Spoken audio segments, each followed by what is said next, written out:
way na tayo doon sa mga iba't iba pang arko na ganong gaganda at talagang pinag-reportan nila ang kanilang paggawa ng arko. So guys, dito na tayo sa may mga arko. Ayan, dito na tayo sa may arko. Ayan ang gaganda. Ayan ang legit. Ayan. Wow. Wow. Important. Wow, what a Kulay. Wonderland. Wow, quality. Una pa lang yan, talaga namang anong ganda na. Ito pa, dalawa, Bulihan Festival 2026. Wow.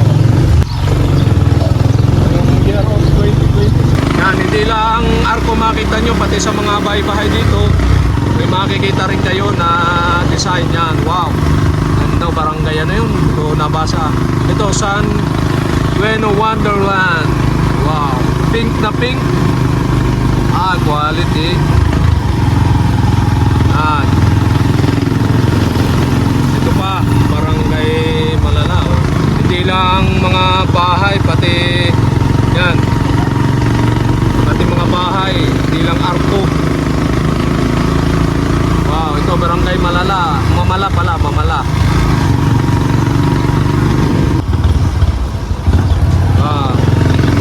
Tapos din na ulit. Ito, Bulihan 2026. Wow, may tao sa ibabaw. Ito pa oh. Bulihan Festival 2026. Yan ang dami. Yan ang dami, yan ang gaganda. Ito pa oh. Barangay Alupan. Yan, ay may Baraha Queen. Bulihan Festival 2026. At kaya puro may orasan yung kanila. Ano? Oo. Yan, may mga orasan. Baka yun ang tema ngayon. Oras San Isidro Bulihan Festival. Yan, wow, quality. Maganda. Wow. Tema talaga nila i-orasan ngayon. Ngayong ano, ngayong taong itong 2026 yan, Bulihan 26 Castel. Last narco na ata yun. So pipili tayo sa kabila. Aba, meron pa pala dito. Yan, ito, quality oh, ganda oh. Barangay iba, uwain. Iba bang uwain yan? Wow. Ano kaya, meron pa dito? Ito pa pala oh, meron pa oh. Bulihan Festival. Yan, maganda. Guys, nakita nyo naman yung mga nagagandahang arko dito sa Sampaloc, Quezon. Yan, oh, may tao pa doon sa kabila oh. Ang tema nila ngayon parang lahat may orasan.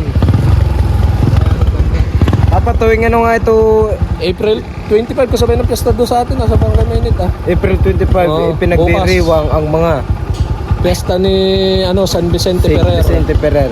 Ginaganap itong piyesta dito is April 25 na pinagdiriwang ang kapistahan ni San Vicente Ferrer dito sa bayan ng Sampaloc, dito sa probinsya ng Quezon. Bulihan Festival. Yan. Today is April 25. Piyesta dito sa Sampaloc, Quezon na kita-kita nyo yung ganda ng kanilang dekorasyon dito. So tuwing April 25 ng taon, so pinagdiriwang dito ang tinatawag na Bulihan Festival. Kaya naman kung kayo ay may free time, punta na kayo dito sa amin sa Sampaloc, Quezon. So malapit to sa amin, kaya sa amin kayo pumunta dito sa Sampaloc, Quezon. Yan ang gaganda, yan ang rerikit ng mga design dito yung malang makikita sa Sampaloc, Quezon.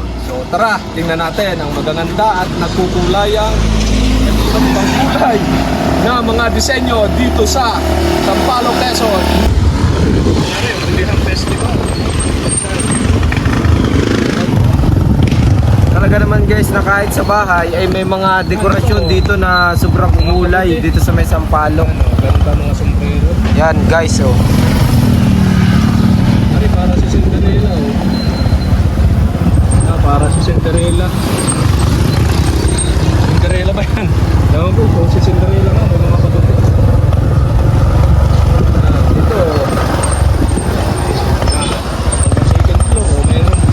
na kayo dito sa may Sampaloc, Quezon. Dito lang yan matatagpuan. Pink na pink. Pink na pink, oh. Yan.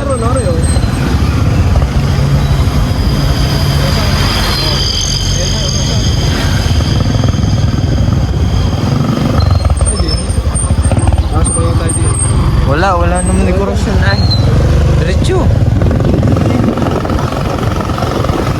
Yan, pati sa second floor may design. Dito tayo pupunta sa may Sampaloc. Yan. Ay, close.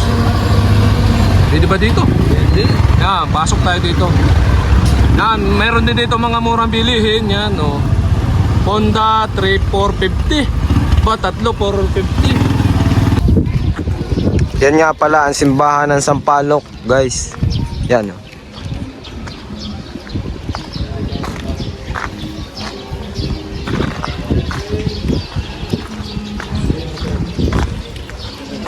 St. Vincent Ferrer.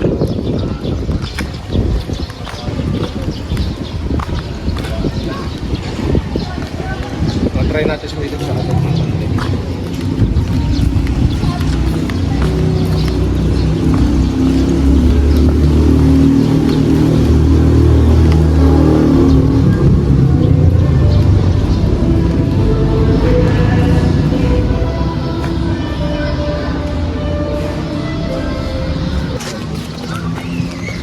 At dito sa harap ng simbahan, makikita nyo itong parkingan.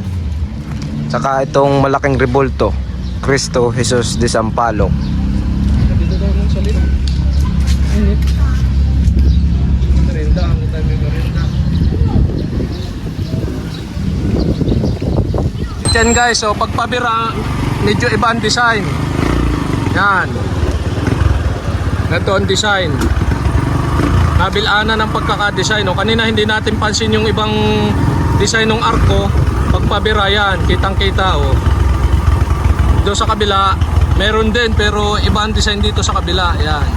Yan, gaganda talaga. Ito, ito naman kabilanan. Parehas ng design sa harap at sa likod. Yun oh. Sa baba lang medyo iba. Yan, yan, gaganda oh. Wow. Orange na orange. So pwedeng pumasok ang motor. So yan oh. Ah, nayugyog. Nayugyog guys. Yan guys. Wow. Isda, oh laki. So guys, ito yung hanging bridge. Nayugyug ay. Hanging bridge ng Sampaloc, Quezon, Barangay Uwain. May balsa din dito na makikita. Pwedeng magbalsa o yung nado sa baba oh. Bah. Ay, nakaganon ay, nakaganon. Nayugyug guys. At dito sa labak dito ay meron din kayo makikita na yung dam. Yung doon kami naglangoy nung nakaraan. So kung napanood niyo yung vlog natin, so nag-swimming tayo doon sa dam dito sa may Barangay Uwain na dam. At yan, ito nga yung napakagandang hangin bridge dito, orange na orange. Yan.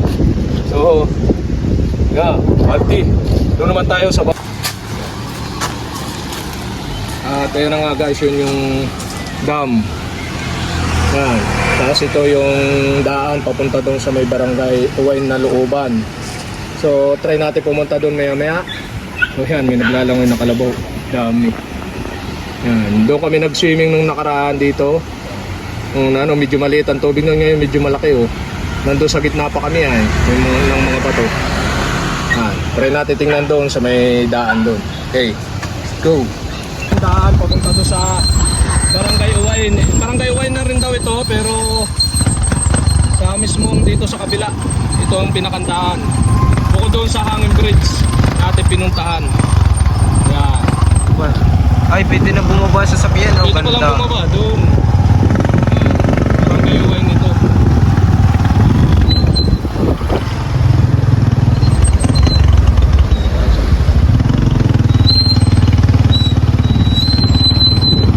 Wow. Dito, oh, sarap maligo. Ayan, Wala. pwede na palang bumaba doon ng motor sa baba. Oh. Malamig pati ang tubig dyan, guys. Kaya alam yung naliligong kalabaw. Mga kalabaw yun. Pero kasi naman dyan ang tubig. Yan, nag-swimming kami dyan last time. Nagkagda dyan.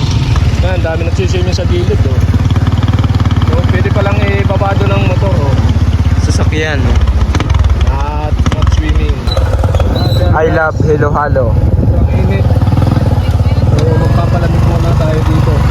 May Hello Halo. Yun, yung logo ng Hello Halo. Balik bang ano yung RC? Hindi po.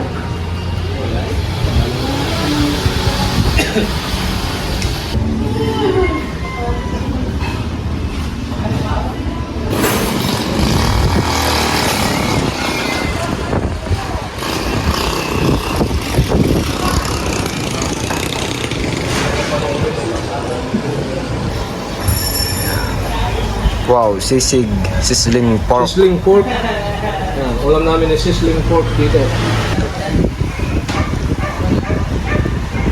Hello Halo. Dito sa Hello Halo. Thank you. Yan. Sarap.